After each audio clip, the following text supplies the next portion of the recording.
Hello everyone, welcome to my YouTube channel. इस video में हम चैप्टर 10 रेस्पिरेशन इन ऑर्गेनिज्म को स्टार्ट करेंगे। ऑर्गेनिजम्स क्या हुए? यहाँ पर लिविंग ऑर्गेनिजम्स की बात हो रही है। जितने भी ऑर्गेनिज्म है सब रेस्पायर करते हैं, सब जो है सांस लेते हैं। उसी के बारे में पढ़ेंगे कि ये पूरा प्रोसेस कैसे होता है, क्या है। One day Boojho was eagerly waiting to meet his parents grandparents हो। तो भूजो जो है वो वेट कर रहा था अपने ग्रैंड पेरेंट्स का, जो एक साल बाद जो है उसके पास आ रहे थे ही वॉज। और वो बहुत हरी में था, वो तेज़ से भागा और बस स्टॉप में कुछ ही मिनट्स में पहुंच गया। ही वॉज ब्रीथिंग, और वो बहुत तेज़ सांस ले रहा था।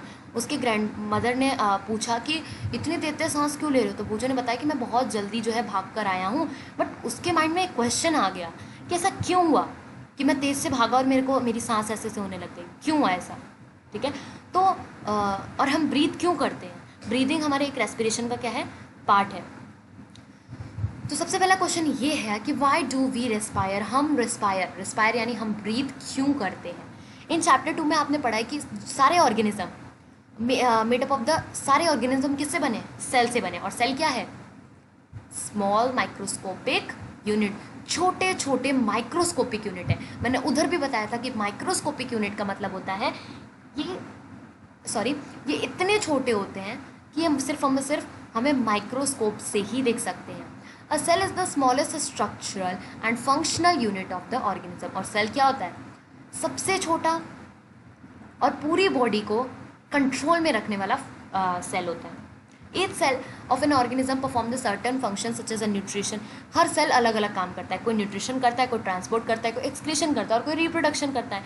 To perform the function of the cell needs the energy. और ये सब करने के लिए सेल को क्या चाहिए? एनर्जी। ठीक है। और एनर्जी कब मिलती है? जब हम खाएंगे। ठीक है। अच्छा, हमें एनर्जी क्यों चाहिए? हमें खाने के लिए एनर्जी चाहिए, हमें सोने के लिए, रीडिंग के लिए, हमको इस सब चीज़ के लिए क्या चाहिए? एनर्जी। और ये एनर्जी कहाँ से आएगी? ऐसे तो आ नहीं जाएगी। ये एनर्जी होती है खाने के अंदर। तो अभी हमने क्या पढ़ा कि सेल होता है, वो सेल बहुत सारे काम करता है। ये काम करने के लिए हमें क्या चाहिए होती है? एनर्जी चाहिए होती है। एनर्जी हमें कहाँ से मिलेगी? खाने से मिलेगी। And which is released. और वो एनर्जी, अच्छा हम फूड खा रहे हैं, ठीक है, फूड के अंदर क्या है? एनर्जी है। वो एनर्जी हमारी बॉडी में चली गई, बट ये एनर्जी को हम यूज़ कैसे करेंगे? वो यूज़ होती है जब हम ब्रीथ करते हैं। जब हम ब्रीथ करते हैं तब हमारी एनर्जी क्या होती है? यूज़ होती है। Therefore all living organism respire to get energy from the food. इसलिए जितने भी जिंदा ऑर्गेनिज्म होते हैं, जितने भी जिंदा होते हैं, वो सब क्या करते हैं? उनको सबको एनर्जी चाहिए। और एनर्जी कब मिलती है? जब हम रिस्पायर करते हैं। ड्यूरिंग ब्रीथिंग के टाइम पर हम हवा को ही अपने अंदर ब्रीथ करते हैं। और आपको ये भी पता है कि हवा के अंदर ऑक्सीजन होता है और हवा के अंदर कार्बन डाइऑक्साइड भी होता है। तो जो एयर हम ब्रीथ करते हैं और वो एयर जो हमारे पूरे बॉडी में ट्रांसपोर्ट करती है, हर एक सेल तक जाती है, वो होती है ऑक्सीजन। ठीक है। तो जो एयर हम ब्रीथ करते हैं वो हमारे पूरे पार्ट्स ऑफ बॉडी तक ट्रांसपोर्ट करती है एंड ऑब्वियसली सेल तक पहुंचेगी, हर एक सेल तक पहुंचती है। In the cells oxygen air help in the breakdown. और सेल्स में ऑक्सीजन जाने के बाद, जैसे समझ लो एक सेल है, उस सेल में ऑक्सीजन गया, उसने क्या किया? खानों को तोड़ दिया। तो ऑक्सीजन क्या कर रहा है? फूड को ब्रेक डाउन करने में हेल्प कर रहा है। ये जो प्रोसेस है, फूड ब्रेक डाउन हो रहा है और एनर्जी निकल रही है। ठीक है। सेल के अंदर क्या हो रहा है? फूड ब्रेक डाउन हो रहा है और एनर्जी निकल रही है। इसको हम कहते हैं सेलुलर रेस्पिरेशन। ठीक है। Cellular respiration take place in the cells of all organism. जितने भी जिंदा ऑर्गेनिज्म है उन सबके अंदर सेल होगा, तो सबके अंदर ये जो है सेलुलर रेस्पिरेशन होता है। सेलुलर, फिर से बताती हूँ, सेलुलर रेस्पिरेशन क्या होता है? जब फूड ब्रेक डाउन करता है एंड एनर्जी रिलीज करता है। In the cells the food glucose is, अच्छा सेल के अंदर जो फूड है, फूड को हम बेसिकली ग्लूकोज भी कहते हैं। जो फूड है वो कार्बन डाइऑक्साइड में टूटता है एंड वाटर में टूटता है ऑक्सीजन की हेल्प से। मैंने अभी आपको क्या बोला? मैंने अभी आपको बोला कि ऑक्सीजन जाकर कोने कोने में फूड को क्या करेगा? ब्रेक डाउन करेगा। ठीक है। तो किसकी हेल्प से करेगा? इज ब्रोकन डाउन इनटू, और ये कार्बन डाइऑक्साइड और वाटर में ब्रेक डाउन होगा। मैंने बोला ब्रेक डाउन होगा फूड का, बट किस में होगा? Carbon dioxide and water. When break down of glucose occur with the use of oxygen is called aerobic respiration. Food can also be break down without using oxygen, this is called anaerobic respiration.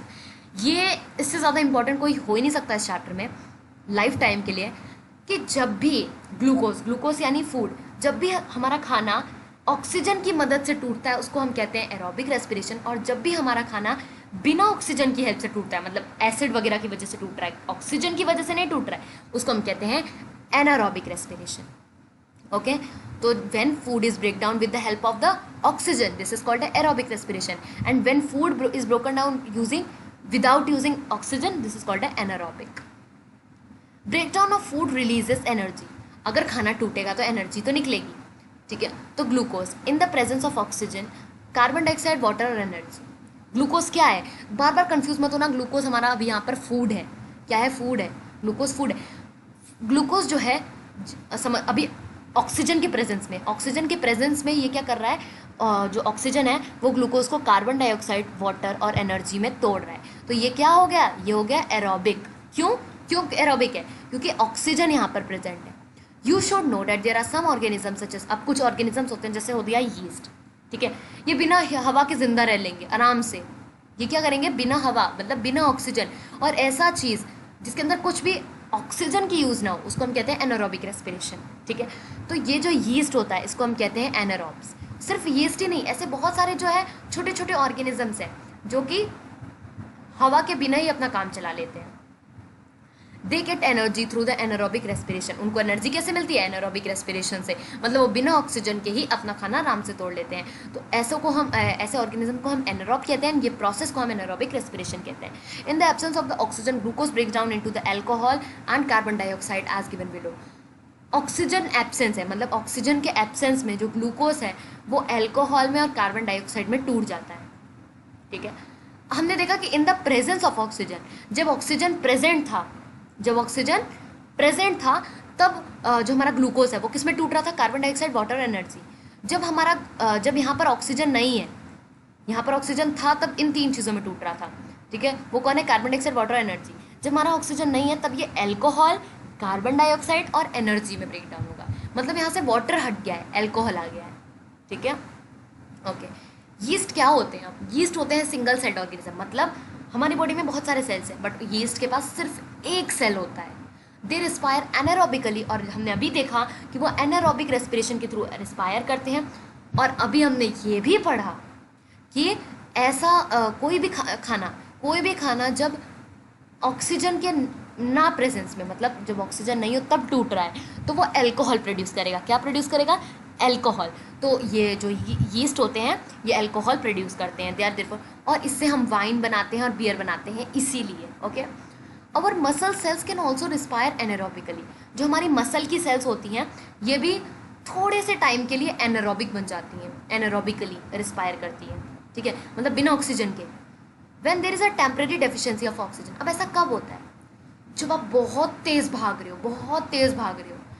तब क्या होता है, आपको बहुत सारी energy चाहिए। जब आप बहुत तेज़ भाग रहे हो तो आपको बहुत सारी एनर्जी चाहिए। वो एनर्जी कैसे मिलेगी, वो एनर्जी आपको मिलेगी खाने से। खाना कैसे टूटेगा, ऑक्सीजन से। अब आपके पास जब वो ऑक्सीजन ही नहीं, आप बहुत तेज़ भाग रहे हो, इतना ऑक्सीजन आप कहाँ से लाओगे, मतलब आप एक बार में तो एक ही टाइम पे सांस ले सकते हो ना। तो जब अब आप बोलोगे कि अगर तो हमको बहुत ज़्यादा ऑक्सीजन की ज़रूरत होती है, तो हम उतना ऑक्सीजन तो ले नहीं सकते, ठीक है। अब हमारे पास दो नोज तो है नहीं, ठीक है। तो उतना ऑक्सीजन जब हम नहीं, मतलब उतना जब हम भागते हैं तेज, तब हमारी सांस फूलने लगती है, क्योंकि हमारे बॉडी को बहुत ज़्यादा एनर्जी की ज़रूरत होती है। और वो एनर्जी कब आएगी, ऑक्सीजन से आएगी। और वो ऑक्सीजन हमारे पास हम कम एक टाइम पे जितना हम डेली लेते हैं उतना ही ऑक्सीजन हम ले सकते हैं। ऐसा तो है नहीं कि मैं तेज़ भागूंगी तो मैं ज़्यादा ऑक्सीजन अपने अंदर एब्जॉर्ब कर लूँगी, ऐसा कुछ नहीं है, ठीक है। डेली का वही फंडा है, इतना ऑक्सीजन इतना उतना ही। अब यहाँ पर अब आप बोलोगे कि फिर तो जब मसल्स हमारी एनारोबिकली रिस्पायर करती है, एनारोबिकली रिस्पायर मतलब ऑक्सीजन के प्रेजेंट में नहीं रिस्पायर करती हैं, फिर तो हमारे मसल्स में भी अल्कोहल बनता होगा। देखो कार्बन डाइऑक्साइड एनर्जी तो दोनों में हो रहा है, बट हमारे उसके अंदर भी अल्कोहल बनता होगा। तो ऐसा नहीं है, मसल्स में जब एब्सेंस ऑफ ऑक्सीजन में क्या बनता है, वेट, जब मसल्स में ऑक्सीजन के एब्सेंस में एनर्जी निकलती है तब उसके साथ अल्कोहल नहीं, तब उसके साथ क्या निकलता है, लैक्टिक एसिड। आपने पढ़ा है 5th चैप्टर में कि जो लैक्टिक एसिड होता है वो दही में प्रेजेंट होता है, ठीक है। तो ये जस्ट मैंने आपको ऐसे इन्फॉर्मेशन दे दिया। ड्यूरिंग हैवी जब आप बहुत ज़्यादा एक्सरसाइज करते हो, फास्ट रनिंग करते हो, साइकिलिंग करते हो, वॉकिंग करते हो बहुत घंटों के लिए, या फिर आप वेट लिफ्टिंग करते हो, तो बहुत ज़्यादा एनर्जी चाहिए होती है, demanding the energy is high. But जो आपकी ऑक्सीजन की सप्लाई है वो तो उतनी रहेगी। ऐसा तो है नहीं कि आपने अपने ऑक्सीजन को बोल दिया कि मैं भी एक्सरसाइज करने जा रहा हूँ, मेरे को ज़्यादा ऑक्सीजन दे देना, ऐसा तो कुछ नहीं होता है, ऑक्सीजन तो उतनी रहेगी, ठीक है। लेकिन एनर्जी जो है वो भी लिमिटेड है आपके पास। ठीक है। तब होता है एनारोबिक रेस्पिरेशन, तब जहाँ जहाँ बॉडी में आपके ऑक्सीजन नहीं पहुँच पाता है, नहीं पहुँच पाता, जैसे मसल्स में होता है, ठीक है, तो वहाँ पर लैक्टिक एसिड और एनर्जी आपकी निकलती है। Okay, to fulfil the demand of the energy during exercise some muscles में रिस्पायर। तो एक्सरसाइज के टाइम पे कुछ मसल्स ऐसी होती है जो एनारोबिकली रिस्पायर करती है। Okay, have you ever wondered why you get a muscles cramp? अभी आपने कभी देखा होगा कि अगर आप समझ लो एक हफ्ते से एक्सरसाइज नहीं कर रहे हो, फिर आप बहुत तेज एक्सरसाइज करते हो तो आपको मसल्स के क्रैम्प्स हो जाते हैं। ये क्रैम्प्स क्यों होते हैं? ये क्रैम्प्स इसलिए होते हैं क्योंकि आपकी मसल्स एनारोबिकली रिस्पायर करती हैं, और एनारोबिकली रिस्पायर करने से लैक्टिक एसिड प्रोड्यूस होता है। एनर्जी तो होगी बट लैक्टिक एसिड प्रोड्यूस होता है, एंड यही लैक्टिक एसिड क्या होता है, इकट्ठा हो जाता है। The partial break down of the glucose produces the lactic acid. कहने का मतलब क्या है इसका कहने का मतलब है जो हमारा ग्लूकोज, जो हमारा फूड है, वो बहुत पार्शली टूटा है, कंप्लीटली नहीं टूटा है, थोड़ा सा टूटा है, जिसकी वजह से क्या निकला, लैक्टिक एसिड निकला। ओके, अच्छा अगर पूरा टूटता तो तब एल्कोहल निकलता। ओके, तो ये लैक्टिक एसिड क्या होता है, इकट्ठा हो जाता है और फिर हमारे को हो जाते हैं muscles cramp. We get a relief from, और हमको क्रैम्प से छुटकारा कब मिलता है, जब हम गर्म पानी से अच्छे से बाथिंग करते हैं या फिर मसाज करवाते हैं। लेकिन ऐसा क्यों होता है कि गर्म पानी से करने से अच्छा हो जाता है मसल क्रैम्प, ठीक है, हट जाता है।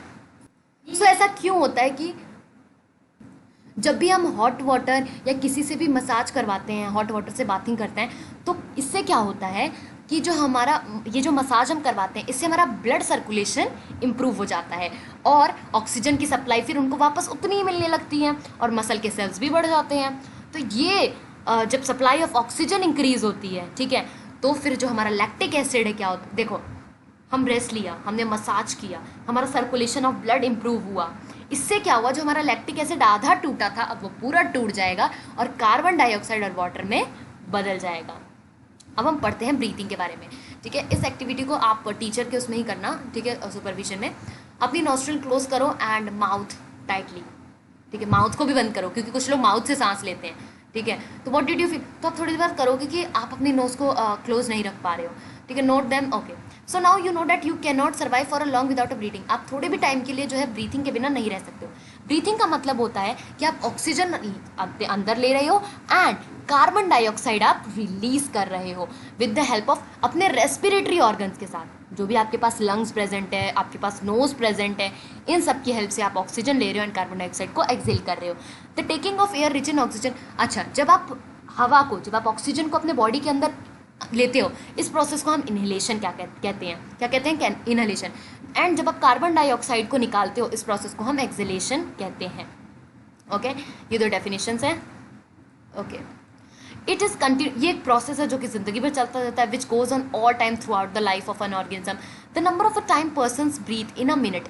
एक मिनट में पर्सन कितनी बार ब्रीथ किया, एक मिनट में पर्सन ने कितनी, समझ लो मैंने 50 टाइम्स, 50 टाइम्स तो बहुत ज़्यादा हो गया, समझ लो 15 टाइम्स, मैंने 15 टाइम्स एक मिनट में ब्रीथ किया। तो ये क्या है ये है मेरी ब्रीथिंग रेट। ब्रीथिंग रेट का डेफिनेशन पूछा ही जाता है, ठीक है। तो the number of a times a person breathes in a 1 minute is called as a breathing rate. Breathing के टाइम पे आप इनहेलेशन करते हो, एक्सहेलेशन करते हो अल्टरनेटली। ऐसा नहीं किया कि आप इनहेलेशन करते जा रहे हो, ऐसा नहीं होता। आप एक बार इनहेलेशन करते हो, एक बार एक्सहेलेशन, एक बार इनहेलेशन, एक बार एक्सहेलेशन। अब ब्रीथ मीन्स 1 इनहेलेशन प्लस 1। एक सांस का मतलब क्या होता है, एक सांस का मतलब होता है एक बार इनहेलेशन की जा रही है और एक बार, अगर आपने क्या किया, सांस ली, आप कह रहे हो मैंने एक बार सांस ले ली, फिर आप सांस छोड़ रहे हो, फिर बोलोगे मैंने 2 बार सांस ले ली, ऐसा नहीं होता, ठीक है। अगर आप बोल रहे हो कि मैंने सांस ली, तो इसका मतलब होता है कि आप एक बार इनहेलेशन कर चुके हो और एक बार एक्सहेलेशन कर चुके हो। Bujo noticed when release his breath after holding it sometime he had to breathe heavily. Can you tell him why so? तो जब बूजो जो है अपना नोज़ जो है वो क्लोज करता है, तो थोड़ी देर बाद जो है जैसे ही वो फिर नोज़ अपना छोड़ता है, वो बहुत हैवीली ब्रीथ करने लग जाता है। ऐसा क्यों? फिर वही चीज़ कि अब आपकी बॉडी को क्या है, अब आपने समझ लो 15 सेकेंड्स के लिए आपने अपनी सांस रोक के रखी है, ठीक है। अब वो 15 सेकेंड की ऑक्सीजन जो आपकी बॉडी में नहीं है, उस 15 सेकेंड की ऑक्सीजन भी ज़रूरत है और साथ में जो आप ऑक्सीजन रेगुलर लेते हो उसकी भी ज़रूरत है। तो आपके बॉडी में बहुत ज़्यादा ऑक्सीजन की ज़रूरत है, ठीक है, इसलिए आप हैवीली ब्रीथ करते हो। ओके, ये हो गया। You like to find a breathing rate, आप अपनी ब्रीथिंग रेट निकालो, आप 1 मिनट में कितने टाइम्स ब्रीथ करते हो वो देखो. Do you want know whether it constant और change according to the requirement of the oxygen by the body? Let us find out. अब हम देखते हैं कि वेदर हमारी बॉडी का जो है वो कांस्टेंट रहता है फिर चेंज होता है ऑक्सीजन के हिसाब से. ये देखते हैं. Generally we are not aware that we are, हमको पता नहीं होता है कि हम ब्रीथ कर रहे हैं. However if you try the okay, हम देखो जब आप सो रहे होते हो तब आपको पता लगता है कि आप ब्रीथ कर रहे हो. ठीक है, जब आप कुछ इंटरेस्टिंग चीज़ कर रहे होते हो तब आपको पता लगता है ब्रीथ. आपको सिर्फ तब पता लगेगा कि आप सांस ले रहे हो जब आप तेज से भागोगे. ठीक है, okay. Breathing in and out normally, ये तो आप करते ही हो. Find out how many times, आप देखो कि कितने टाइम्स आपने ब्रीथ किया और कितने टाइम्स आपने ब्रीथ आउट किया है 1 मिनट में. Did you inhale the same number of the times you exhale? अब यहाँ पर 1 मिनट में, अच्छा मैंने यहाँ पर बोला है कि 1 मिनट में पर्सन ब्रीथ करता है, 1 मिनट में पर्सन जितना ब्रीथ करता है. अब ये जो यहाँ पर ब्रीथ आप लिख रहे हो 15 लिख रहे हो, एक ब्रीथ एक इनहेलेशन और एक एक्सहेलेशन के बराबर है. मैंने सांस ली, मैंने सांस छोड़ी, ये 1 ब्रीथ है. ठीक है, मैंने सांस ली, मैंने सांस छोड़ी, ऐसा मैंने 5 बार किया और ऐसा मैंने 5 बार 1 मिनट में किया. तो ये जो 5 है ये मेरा 1 मिनट में, ये मेरी ब्रीथिंग रेट है. ऐसा नहीं है कि मैंने एक बार सांस ली एक बार छोड़ी तो मैं इसको 2 काउंट करूँगी, नहीं, एक ही काउंट करूँगी. ओके, तो आप यहाँ पर टेबल में भर सकते हो जो भी आपका ऑब्जर्वेशन है. From the above activity you must have realise that whenever a person need extra energy as he breathe faster. तो इतनी एक्टिविटीज से, एक आपने वो बूझो वाली और एक बार ये बूझो के क्वेश्चन से आपने ये समझा कि जब भी पर्सन को एक्स्ट्रा एनर्जी चाहिए होती है, एक्स्ट्रा एनर्जी पर्सन को कब चाहिए होगी? जब वो तेज से भागेगा. तो जब भी पर्सन को एक्स्ट्रा एनर्जी चाहिए होती है तो वो क्या करता है? बहुत तेज़ ब्रीथ करता है. एज अ रिजल्ट, जिसकी वजह से ज़्यादा oxygen, more oxygen is supplied, और फिर हमारे सेल्स को ज़्यादा से ज़्यादा ऑक्सीजन सप्लाई करना पड़ता है. इट स्पीड्स अप, और उसकी स्पीड बढ़ जाती है, फूड ब्रेक डाउन होता है और एनर्जी रिलीज होती है. Why do we feel hungry after? जब भी हम कोई फिजिकल एक्टिविटी करते हैं तो हमको भूख क्यों लगती है? When you feel drowsy does your breathing rate, जब आप बहुत ज़्यादा ड्राउसी फील कर रहे हो, मतलब जैसे आपको नींद आ रही है, ठीक है, पिछले 1 दिन से आप सोए नहीं हो, 2 दिन से नहीं सोए हो, तो आप ड्राउसी फील करोगे. तो आप नोटिस करते हो कि आपका ब्रीथिंग रेट जो है वो स्लो डाउन हो चुका है. ब्रीथिंग रेट आपका क्यों स्लो डाउन हो चुका है? क्योंकि क्या पता आपने खाना ना खाया हो, क्योंकि फूड, ऑक्सीजन किसको तोड़ेगा जब आप खाना ही नहीं खाओगे तो, और जब ऑक्सीजन किसी चीज़ को तोड़ेगा ही नहीं तो आपको एनर्जी कहाँ से मिलेगी? ठीक है, तो इस फिगर में आप देख सकते हो कि हम इतनी सारी एक्टिविटीज़ करते हैं. ठीक है, Paheli wants to know why we yawn when we are sleepy और ड्राउसी. तो पहली पूछती है कि हम क्यों जो है वो यॉन करते हैं जब हम बहुत ही ज़्यादा नींद सा फील कर रहे होते हैं. The rate of the breathing will be the lowest, इसका आंसर भी मिलेगा आगे ही. The rate of the breathing will be the slowest and it will be the fastest. इनमें से कौन सी एक्टिविटी में आप तेज़ी से सांस लोगे और ऐसी कौन सी एक्टिविटी में आप धीरे धीरे सांस लोगे? असाइन नंबर ऑफ पिक्चर आप देखो, हम ब्रीथ कैसे करते हैं ये हमारा अभी देखो पूरा प्रोसेस. तो सबसे पहले इसका आंसर जान लेते हैं कि क्यों हम स्लीपी फील करते हैं. तो होता क्या है कि जब हम स्लीपी फील करते हैं तो हम बहुत धीरे धीरे धीरे सांस लेते हैं, जिसकी वजह से क्या होता है, हमारी बॉडी में कम ऑक्सीजन पहुंचता है, लेकिन हमारी बॉडी को चाहिए ज़्यादा ऑक्सीजन. तो हम जब यॉन करते हैं, जब हम यॉन करते हैं तो क्या होता है, ये हेल्प करता है. यॉन करने से हम अपनी बॉडी में ज़्यादा से ज़्यादा ऑक्सीजन वो कर पाते हैं, इनहेल. इसलिए जो है हम यॉन करते हैं ताकि हमारी बॉडी में ज़्यादा से ज़्यादा ऑक्सीजन पहुंच पाए. ठीक है, अगर हम स्लीपी फील कर रहे हैं तो. यहाँ पर एक बॉक्स में लिखा हुआ है, on an average an adult human being at rest breathes in and out of the 15. एक एवरेज ह्यूमन बीइंग जो है कम से कम 15 या 18 टाइम्स 1 मिनट में ब्रीथ करता है. अगर वो बहुत ज़्यादा एक्सरसाइज कर रहा है तो उसकी ब्रीथिंग रेट 25 टाइम्स बढ़ सकती है. ये जितना भी 15 है इसको 25 से मल्टीप्लाई कर दो, उतनी टाइम्स बढ़ जाती है 1 मिनट में. While we exercise not only do we breathe faster, we also take a deep breath and thus inhale some more oxygen. जब हम तेज़ ब्रीथ करते हैं तो ना सिर्फ हम बड़ी बड़ी सांसें लेते हैं, बल्कि हमारी बॉडी के अंदर बहुत ज़्यादा ऑक्सीजन भी इनहेल करते हैं. So how do we breathe, ये हमारा नेक्स्ट टॉपिक है. तो अब हम देखते हैं कि हम ब्रीथिंग करते कैसे हैं. हम सांस लेते कहाँ से? नोज से. नोज से नहीं, अब हम नया वर्ड यूज़ करेंगे, नॉस्ट्रल्स. ठीक है, तो जब हम हवा जो है सांस लेते हैं, इट पासेस, वो हमारे नॉस्ट्रल से जाती है कहाँ पर? नेज़ल कैविटी में. कहाँ पर जाती है? नेज़ल. ये जो चीज़ है आप बहुत अच्छे से समझ पाओगे डायग्राम में जो नेक्स्ट ही पेज पे है. ठीक है, तो जब आप सांस लेते हो नॉस्ट्रल से तो ये जाती है नॉस्ट्रल के बाद, नाक के बाद ये जाती है नेज़ल कैविटी में. ठीक है, नेज़ल कैविटी से ये हमारे लंग्स तक पहुंचती है. ठीक है, लंग्स तक कैसे पहुंचेगी? कोई रास्ता तो होगा, वो रास्ता है विंड पाइप. फिर लंग्स से ही हमारे चेस्ट कैविटी, चेस्ट में पहुंचती है। फिर उसके बाद this cavity surrounded by the, अच्छा जो चेस्ट है, कैविटी क्यों रख दिया है आगे, कैविटी का मतलब होता क्या है, खोखला, ठीक है, हमारे चेस्ट पर पहुंचती है। ये जो हमारा जो चेस्ट है ये रिब्स से सराउंड होता है, मतलब आसपास रिब केज होता है, आपने पढ़ा है इसके बारे में। अ लार्ज मस्कुलर शीट, एक लार्ज मस्कुलर शीट होती है जिसको हम डायफ्राम कहते हैं। क्या कहते हैं, diaphragm. Forms the floor of the, ये चेस्ट कैविटी का फ्लोर होता है। अब जैसे ये है आपका लंग, नीचे मौजूद होता है एक डायफ्राम, जिसके बाद मुझे पता है कि आपने अभी तक विंड पाइप के बारे में पढ़ा है, लंग्स के बारे में पढ़ा है, चेस्ट के बारे में पढ़ा है, नोज के बारे में पढ़ा है। एक ये नया वर्ड है डायफ्राम, डायफ्राम जो लंग्स के नीचे प्रेजेंट होता है। अब ये डायफ्राम करता क्या है, breathing involves the movement of the diaphragm and the rib cage, ठीक है, ब्रीथिंग की वजह से ये डायफ्राम मिलता है। अब कैसे होता है ये पूरा प्रोसेस यहाँ लिखा हुआ है, बट मैं एक बार आपको जो है डायफ्राम दिखाना चाहूँगी। ये है हमारा डायफ्राम, ठीक है, ये जो यहाँ प्रेजेंट होता है। अब इस डायफ्राम का काम क्या होता है, क्या काम होता है, ओके, जब हम सांस लेते हैं तो हमारा जो रिब्स है, रिब्स, मैं किसकी बात कर रही हूँ, इन रिब्स की बात कर रही हूँ, ये जो हमारी हड्डियाँ हैं ये रिब्स, ठीक है, इनकी बात कर रही हूँ। जब हम सांस लेते, इस पूरे प्रोसेस को बहुत अच्छे से समझना, जब हम सांस लेते हैं तो जो हमारी रिब्स हैं ये ऊपर की तरफ जाती हैं, कहाँ जाती हैं, ऊपर की तरफ, ऊपर की तरफ जाती हैं और आउटवर्ड। मैंने सांस ली, आप एक बार लेकर देखो सांस, आपकी जो रिब है वो ऊपर की तरफ जाएंगी एंड आपका चेस्ट बाहर की तरफ निकल आएगा। लेकिन रिब्स कहाँ गई, ऊपर की तरफ और आउटवर्ड निकली। और डायफ्राम इसका उल्टा होगा, डायफ्राम क्या हो जाएगा, नीचे की तरफ मूव करेगा, ठीक है। तो diaphragm moves down, this movement increase space in our chest cavity and air rashes into the, जब हम ये प्रोसेस कर रहे होते हैं तो हमारी चेस्ट में वो बन जाती है, हमारी चेस्ट में क्या बन जाता है, चेस्ट कैविटी हो जाती है, मतलब खोखला बन जाता है।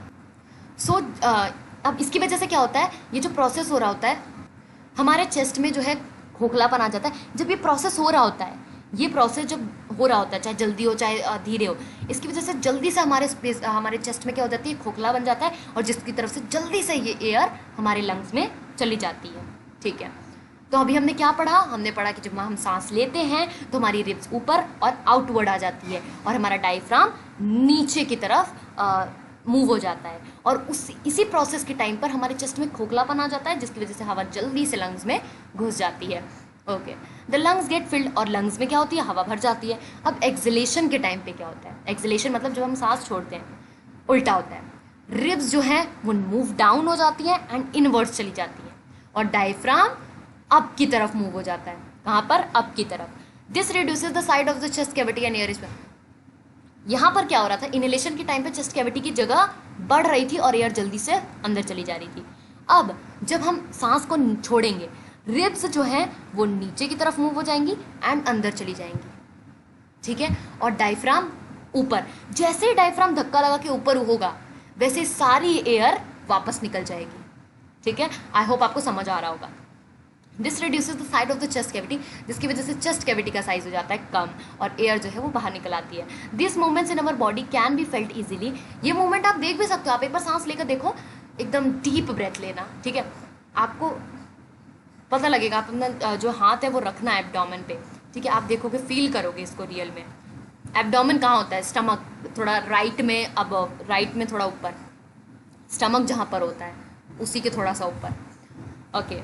तो ये आप पूरा प्रोसेस देखोगे एंड ये बहुत ज़्यादा इंपॉर्टेंट है, ये जो पैराग्राफ है it's very very very important, okay. After having the learn that during breathing there are changes in the size and the chest cavity, childrens got involve in the chest expansion competition, तो यहाँ पर कोई competition की बात की जा रही है, ओके। वैसे जो है ब्रीथिंग के टाइम पे यहाँ पर बताया कि हमारी जो चेस्ट है उसका साइज़ क्या होता है, चेंज होता है, ओके। स्मोकिंग डैमेजेस लंग, जब आप स्मोक करते हो तो उससे क्या होता है कि हमारे लंग्स डैमेज हो जाते हैं। स्मोक आपको कैंसर वाली बीमारी भी दे सकता है, इट मस्ट बी अवॉइडेड, तो आपको स्मोकिंग नहीं करनी चाहिए। Everyone was boasting that she could explain it's the maximum, how about you doing this activity in the class. कुछ लोग ज़्यादा डीप जो है, आप क्लास में चेस्ट एक्सपेंसेशन कॉम्पिटिशन भी करते हो, कौन अपनी छाती ज़्यादा फुला सकता है, ठीक है, तो ये सब है, ये एक कॉम्पिटिशन मैंने बताया। अब ये पढ़ते हैं, the air around us has a various type of unwanted particles such as smoke, dust, pollens etcetera. हमारे आसपास की हवा में बहुत ज़्यादा स्मोक है, बहुत ज़्यादा डस्ट है, ठीक है, तो जब हम सांस लेते हैं तो ये पार्टिकल्स क्या होते हैं, हमारे, आपने देखा होगा नोज़ में क्या होते हैं, बाल होते हैं, हेयर होते हैं, ठीक है, हमारे नेजल कैविटी वही होती है हमारी नेजल कैविटी, हमारे नेजल कैविटी में क्या प्रेजेंट होते हैं, हेयर प्रेजेंट होते हैं। अब ये हेयर का क्या काम है? ये हेयर क्या करते हैं, जब आपकी बॉडी में, जब आपके नोज़ के अंदर कोई भी स्मोक जाता है, कोई भी डस्ट जाता है, तो ये हेयर में चिपक जाता है। ये सारा स्मोक किस में चिपक जाएगा? आपके नोज़ के हेयर में चिपक जाएगा। ठीक है, अब क्या होगा, sometime this particle may gate pass the here in the nasal cavity. कभी कभी ये पार्टिकल्स जो है वो पास हो जाते हैं, बट हमेशा हेयर जो है वो रोक लेता है। अब क्या होता है, जैसे कि आपके स्मोक चिपक गया हेयर में, तो आपके नोज़ में हलचल सी होगी। ठीक है, इरिटेट करेगा। ये जो हमारी नोज़ की लाइनिंग है उसको बहुत ज़्यादा इफेक्ट करेगा, मतलब गुदगुदी सी होगी। तो इसकी वजह से हम छींक देते हैं। तो छींकना किसकी वजह से होता है? जब आप किसी स्मोक को जो है अपने अंदर इनहेल कर लेते हो, इसकी वजह से। आपने समझ आया कि आपको कैसे स्नीजिंग होती है। Sneezing expels this foreign particle. तो जैसे ही आप छींकते हो तो आपके हेयर पे जो सारा स्मोक चिपका हुआ है, सारा जितना भी डस्ट चिपका हुआ है, ये सब जो है निकल जाता है फ्रॉम द इनहेलियर एंड डस्ट, और फिर आपकी नोज़ क्लीन हो जाती है और आपको अंदर साफ हेयर जो है आप ब्रीथ करते हो। ठीक है, तो when you sneeze you should cover the, आपको जब स्नीज करते हो तो आपको नोज़ को क्यों कवर करना चाहिए? क्योंकि आपके नोज़ में के हेयर्स में जो डस्ट चिपका था वही डस्ट निकल रहा है। क्या पता वो डस्ट किसी और पर्सन के नोज़ में चला जाए, तो इसलिए आपको हैंकी यूज़ करनी चाहिए। अब एक्टिविटी है, एक डीप ब्रेथ लो, मेजर अपनी चेस्ट का साइज़ मेजर करो। ठीक है, कितना वो बाहर आता है। Measure the size of the chest again with the expanded and, और एक आप एक्सपेंड कर देखो। ठीक है, ये क्लासरूम की एक्टिविटी है। We can mechanism by breathing a simple model. यहाँ पर एक मॉडल है। ये वही चीज़ है जो मैंने अभी आपको बताई। जब हम इनहेल करेंगे तो रिब्स जो है वो बाहर की तरफ मूव हो जाएंगी, बाहर की तरफ मूव हो जाएंगे, एंड डायफ्राम नीचे की तरफ, डाउन, कहाँ पर? नीचे की तरफ मूव हो जाएगा। ठीक है, जिसकी वजह से हमारे चेस्ट में हो जाएगी जगह, और चेस्ट में जगह होती है, ये एयर जल्दी से लंग्स में अपनी जगह ले लेगी। फिर जब एक्सलेशन हो रहा है तब रिब्स जो है वापस अपनी जगह पर आ जाएंगी और डायफ्राम ऊपर की तरफ मूव हो जाएगा। ठीक है, एंड जैसे ही डायफ्राम ऊपर की तरफ मूव होगा, ये सारे एयर को धक्का दे देगा और सारी एयर निकल आएगी। ठीक है, ये मैकेनिज्म है। यहाँ पर फिर से एक एक्टिविटी है। Take a white plastic bottle लो, remove the bottom, plastic bottle का नीचे वाला हिस्सा हटा दो। Take a Y shaped glass, एक वाई शेप की ग्लास लो, make a hole in the lid so that the tube में पासेस थ्रू इट। अच्छा, जब आप वाई शेप का लोगे ना, वाई शेप का कोई ग्लास, वाई शेप का, तो ये कुछ इस तरीके से ऐड करेगा, मतलब यहाँ से हवा जाएगी, एंड ये आपके क्या है? ये दो लंग्स हैं। ये क्या है? दो लंग्स, एंड यहाँ से एयर आप अंदर डाल रहे हो। ठीक है, तो आप ये एक्टिविटी देख सकते हो। एंड आप ये समझ लो आपने ग्लास ली है, ये आपने ग्लास ली है जो वाई शेप की है, ये वाई शेप की है। आप यहाँ पर लगा दो क्या? दो बैलून्स आपने इन्फ्लेट कर दिए, लगा दिए। अब ये जो बॉटल का ये जो ऊपर वाला हिस्सा है इसको कैप कर दो। ठीक है, seal it to make a right to the open base of the bottle thin rubber band plastic sheet using the large rubber band. इसके अंदर जब आप, सिंपल सी बात है, जब इसके अंदर आप हवा भरोगे तो ये जो बैलून्स है ये फूल जाएंगे, ये लंग्स की तरह एक्ट करेंगे, ये फूल जाएंगे। जैसे आप कैप बॉटल का वो हटाओगे तो ये वापस सारी एयर बाहर आ जाएगी। ओके, ये हो गया। अब यहाँ पर ये चेस्ट का साइज नाप रहा है इसका। ठीक है, to understand the expansion of the lungs, अगर आपको लंग्स का एक्सपेंशन समझना है, pull the rubber sheet from the balloon. ये वही वाली एक्टिविटी जो मैंने अभी आपको इजीली एक्सप्लेन कर दी है। What do the balloons in this model represent, what does the rubber sheet. ऐसा होगा कुछ ऐसा, आपको बॉटल लेना है, बॉटल के अंदर ये किसकी तरह एक्ट कर रहे हैं? ये बैलून्स हैं, बट ये क्या है? लंग्स। ठीक है, देखो आपने अब यहाँ पर क्या किया है, ये यहाँ से तो बंद कर दिया है, यहाँ से बंद कर दिया है। यहाँ पर इन्होंने ये क्या लगाया है? ये है रबर। ये क्या है? रबर की शीट है। जब आप रबर की शीट को क्या करोगे? खींचोगे। जब रबर को शीट को खींचोगे, ठीक है, खींचना मतलब आप डाउन की तरफ मूव कर रहे हो। अब चलते हैं अपनी एक्टिविटी में। जब आप रबर को डाउन की तरफ मूव कर रहे हो तब आपकी छाती फूल जा रही है। तो जब आप इसको सच में डाउन की तरफ मूव करोगे तब आपके बैलून्स फूल जाएंगे। जब आप इसको जैसे फटाक से छोड़ोगे आपके सारे बैलून्स वापस अपनी पोजीशन में आ जाएंगे। यही हम पढ़ के आए ना अभी तक, बस एक यही एक्टिविटी है। तो आई थिंक आपको समझ आ गया होगा कि ये रबर शीट क्या है? हमारा डायफ्राम है। जैसे ये नीचे जाता है हमारे लंग्स फूल जाते हैं। ठीक है, और जैसे हम इसको छोड़ते हैं तो हमारे जो डायफ्राम को समझ लो, ये डायफ्राम है, जैसे इस डायफ्राम को हम छोड़ते हैं तो हमारे लंग्स वापस वैसे हो जाते हैं। ठीक है, तो व्हाट डू वी, हम बाहर ब्रीथ आउट क्या करते हैं? ब्रीथ इन नहीं, ब्रीथ आउट क्या करते हैं? आप एक सिलेंडर लो, क्लीन टेस्ट ट्यूब और ग्लास प्लास्टिक की बॉटल लो, make a hole in it slit and fix on the bottle, pour some freshly prepared lime water in the test tube, insert a straw। अच्छा, ये देखते हैं पहले। Breathe for the better life, regular traditional breathing. आप प्राणायाम करो, ठीक है, जिससे आपकी लंग्स की कैपेसिटी अच्छी होगी एयर को होल्ड करने की। मोर ऑक्सीजन आपकी बॉडी में अच्छे सेल, हर एक कोने, सेल के हर एक कोने तक जो है आपका ऑक्सीजन जाएगा और आपको ज़्यादा से ज़्यादा एनर्जी मिलेगी। ठीक है, तो यहाँ पर भी एक एक्टिविटी है, वेट, फिगर 10.8 में ये एक्टिविटी आपको शो कर रखी है, ये करना है। Effect of exhaled of air on lime water, ये हमने एक लाइम वाटर किया जिसको एक पाइप से क्या कर रहा है, स्मेल वो कर रहा है, शायद टेस्ट कर रहा है, देखते हैं क्या है। Pour some freshly prepared insert a plastic straw, डालो, ठीक है, such way that its dips in a lime water, ठीक है, वाटर आपको स्ट्रॉ डालनी है। Now blow gently through the straw in a few times, is there a change in the appearance of the lime straw, can explain the change of the basis of what you learn in the chapter 6। Okay, यहाँ पर क्या करना है, ये इसको P नहीं रहा है, ये इसको इसके अंदर फूक मार रहा है, क्या कर रहा है, फूक मार रहा है, ठीक है। ओके, अब फूक मारने से क्या होगा, लाइम वाटर में क्या होंगे, चेंजेस होंगे। You are aware that air we inhale और exhale is a mixture of the gases. अब ऐसा तो है नहीं कि जब हम सांस लेते हैं तो हम एग्जैक्ट प्योर ऑक्सीजन को सांस ऑक्सीजन लेते हैं, ऐसा नहीं होता। हमारी एयर में मिक्सचर है, हम कभी कभी क्या करते हैं, थोड़ा सा कार्बन डाइऑक्साइड भी इनहेल कर लेते हैं, थोड़ा सा, ठीक है, एंड एक्सेल भी हम कभी कभी कार्बन डाइऑक्साइड कर लेते हैं, के साथ ऑक्सीजन कर लेते हैं। व्हाट डू वी एक्सेल, तो हम एक्सेल करते हैं, do we exhale only carbon dioxide और a mixture of gases along with, हम जब सांस छोड़ते हैं तो क्या सिर्फ हम कार्बन डाइऑक्साइड ही छोड़ते हैं कि और भी कुछ गैसेज होती हैं, तो यस, और भी कुछ गैसेज होती हैं। You must have observe that if you exhale on a mirror a film of moisture appears on its surface. आप मिरर में क्या करोगे, जब आप ऐसे एक्सेल करोगे माउथ से या फिर नोज से, तो उधर क्या होता है कि ऐसे उसका मॉइस्चर सा हो जाता है, ब्लर ब्लर हो जाता है, ठीक है। ये क्या होता है, इसका मतलब पता क्या है, कि आपके सांस में थोड़े से वाटर ड्रॉपलेट्स भी निकल रहे हैं, ठीक है, जो कि एयर पर जम जा रहे हैं, जो कि फॉग क्रिएट कर ले रहे हैं।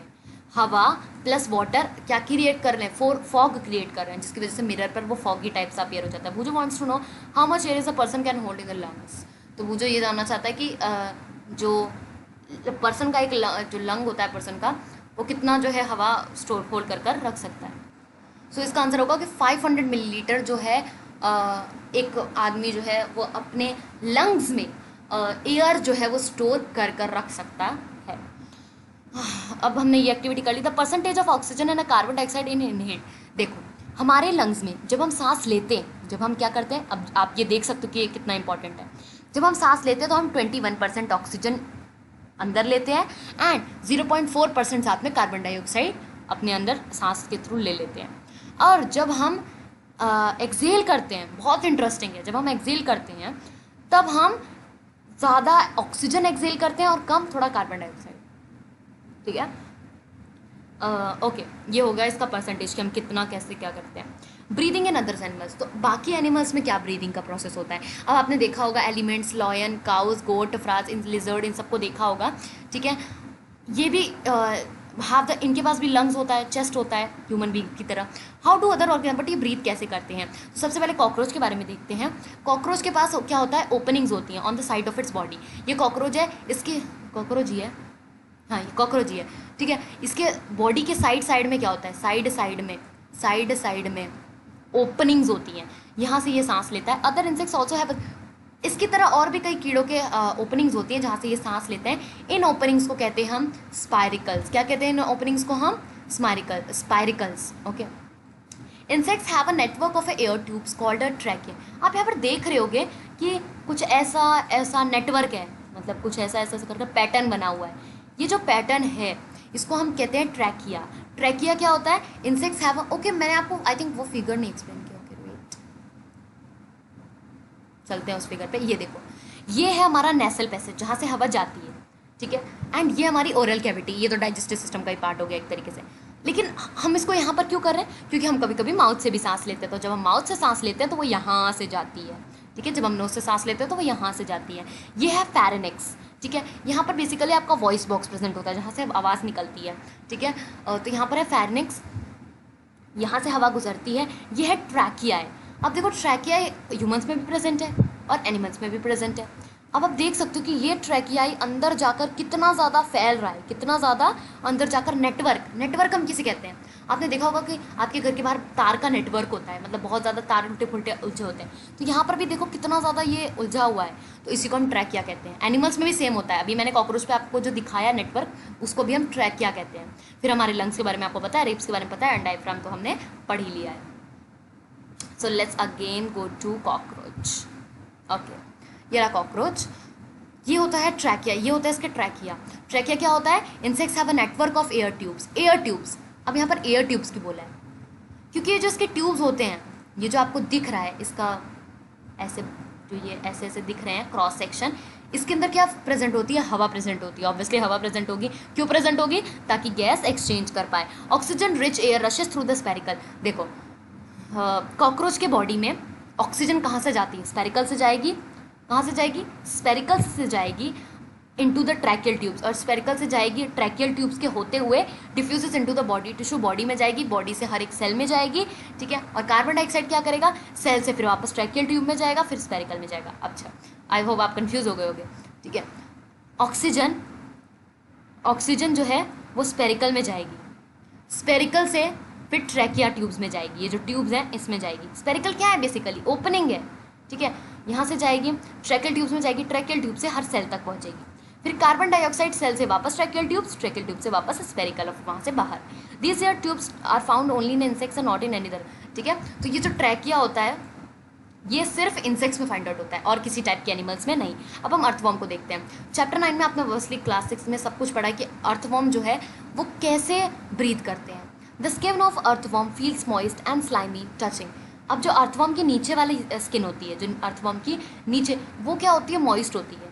मॉइस्ट का मतलब मैं बहुत बार बता चुकी हूँ, ठीक है। मॉइस्ट होती है एंड स्लाइमी होती है। स्लाइमी मतलब स्लाइम को देखा है आपने, चिपचिपी सी, वैसी कुछ होती है, ठीक है। तो gases can easily pass through them. तो वो क्या होता है कि वो हवा वहीं से लेते हैं, वो सांस वहीं से लेते हैं अपने नीचे वाले हिस्से से, ठीक है, जिससे वो क्रॉल करते हैं।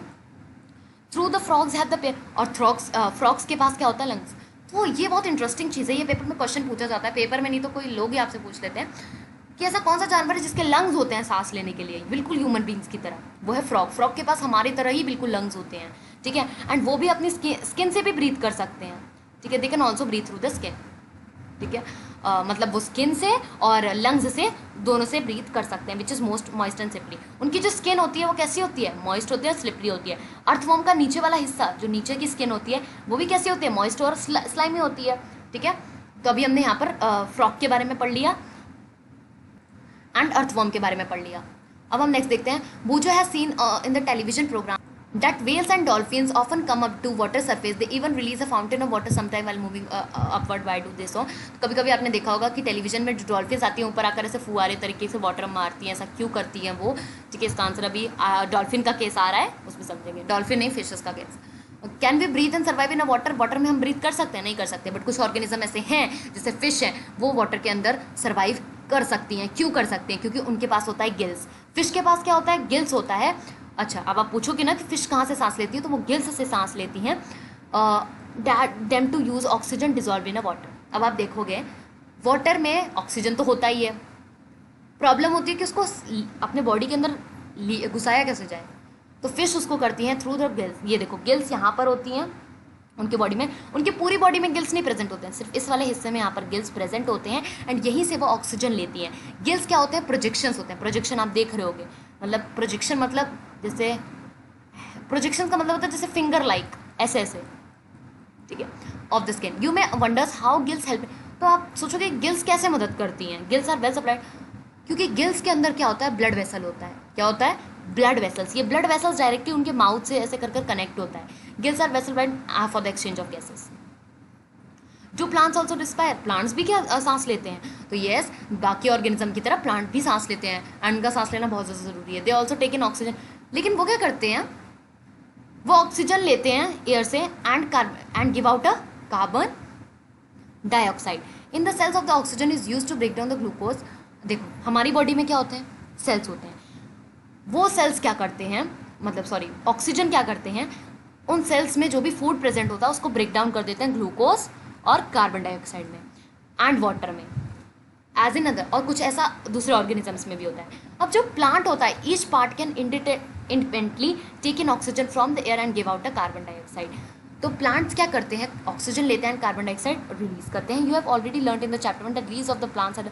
और अब आप पूछोगे प्लांट्स कहाँ से सांस लेते हैं, तो ये बात आपने पहले ही पढ़ रखी है। प्लांट्स के अंदर होता है टाइनी स्पोर्स, जिसको हम कहते हैं स्टोमेटा। वो यहीं से ऑक्सीजन लेते हैं, कार्बन डाइऑक्साइड का एक्सचेंज करते हैं। Paheli wants to know whether the roots which are underground also take its oxygen.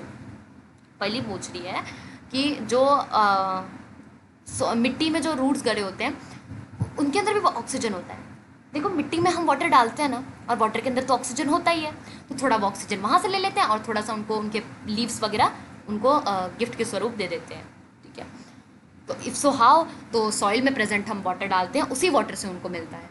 Like all other animals, living cells of the plants are the roots of the cells also needed oxygen. देखो जैसे हर living cell, plant के हर जिंदा cell को oxygen चाहिए, वैसे sales के root को भी ऑक्सीजन चाहिए एनर्जी को जनरेट करने के लिए।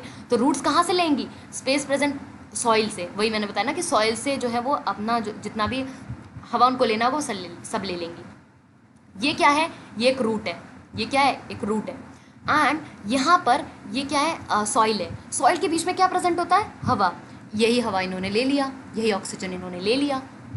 सो यहाँ पर जो बूजो का क्वेश्चन था, इसमें इसने ये पूछा था कि जो डॉल्फिन्स वगैरह होती हैं ये कैसे ये फाउंटेन की तरह क्यों करती हैं? वो भी नॉर्मली पानी के अंदर सांस लेती हैं, एंड कभी कभी क्या करती हैं, वो वाटर के ऊपर आकर जब अपनी सांस छोड़ती हैं, ठीक है, तो उनके ऊपर वो जो सांस जब वो छोड़ती हैं तो ऑब्वियसली उनके ऊपर जो है स्पेशलाइज छेद बना होता है जहाँ से वो सांस ले सकें और छोड़ सकें। तो वो क्या करती हैं, वहाँ से जब वो सांस छोड़ती हैं तो वो वाटर जो है फाउंटेन की तरह निकलता है, ठीक है। अब आप खुद सोचो, आप सांस ले रहे हो, सांस लेने के टाइम पे आपने वाटर जो है वो पी लिया है, ठीक है, आपके नोज़ में वाटर चला गया है, कुछ हो गया है, तो जैसे ही अगर आपको छींक आ गई उसी टाइम, तो वो सारा वाटर क्या करेगा? बाहर गिर जाएगा। तो वैसे ही जब ये हवा अपनी छोड़ती है तो इनके जितना भी वाटर है वो बाहर आ जाता है फाउंटेन के रूप में, ठीक है। ऐसा कुछ प्रोसेस यहाँ पर होता है। Can you guess what would happen if the potted plants is over water? एक आपने घर में वो लगाया है, पॉट में प्लांट लगाया है, ठीक है, अगर उनको आपने ज़्यादा पानी दे दिया तो क्या होगा? गीले हो जाएगा वो, ऐसा कुछ होगा। In chapter you will learn the respiration. आपने देखा कि रेस्पिरेशन कैसे होता है इस चैप्टर में। जितने भी ऑर्गेनिज्म होते हैं सबको ज़रूरी है, सबको एनर्जी चाहिए, उसके लिए ऑक्सीजन बहुत ज़्यादा ज़रूरी होता है। एंड ऑक्सीजन किसे तोड़ेगा? खाने को तोड़ेगा। वो खाना कब मिलेगा? जब आप खाओगे खाना, तो खाना खूब खाओ, ठीक है। एंड कीवर्ड्स देखते हैं, aerobic respiration, anaerobic respiration, breathing rate, cellular respiration, diaphragm, exhalation, gills, lungs, inhalation, spiracles, trachea, ribs. अब यहाँ पर देखते हैं रेस्पिरेशन बहुत ज़्यादा ज़रूरी है, वो एनर्जी रिलीज़ करता है खाने से। ऑक्सीजन जो हम लेते हैं वो ऑक्सीजन क्या करता है? ग्लूकोज, कार्बन डाइऑक्साइड और वाटर में तोड़ देता है, और साथ में एनर्जी भी निकलती है।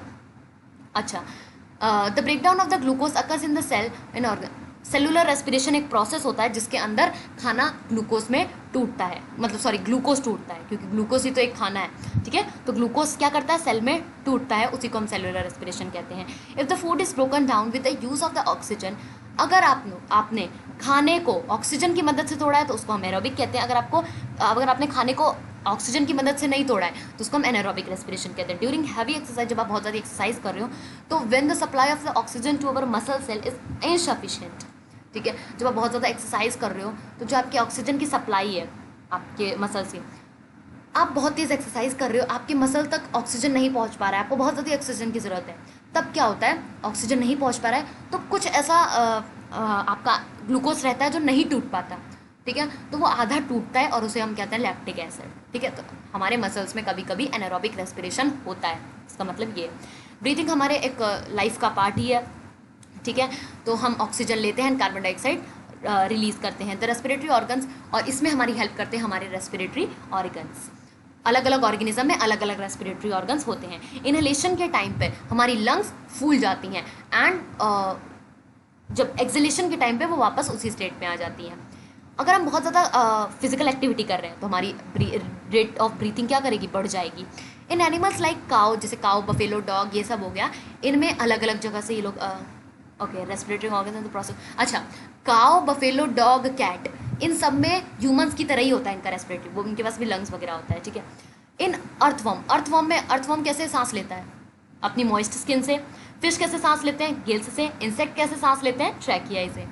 प्लांट कैसे सांस लेते हैं? प्लांट के रूट्स कैसे सांस लेते हैं?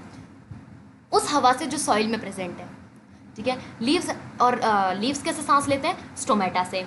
Okay, the breakdown of the glucose in the plants is similar to a living cell. अच्छा, लिविंग बींग्स में क्या होता है? खाना किस में टूटता है? कार्बन डाइऑक्साइड और इन सब में टूटता है, सेम ऐसा प्लांट में होता है।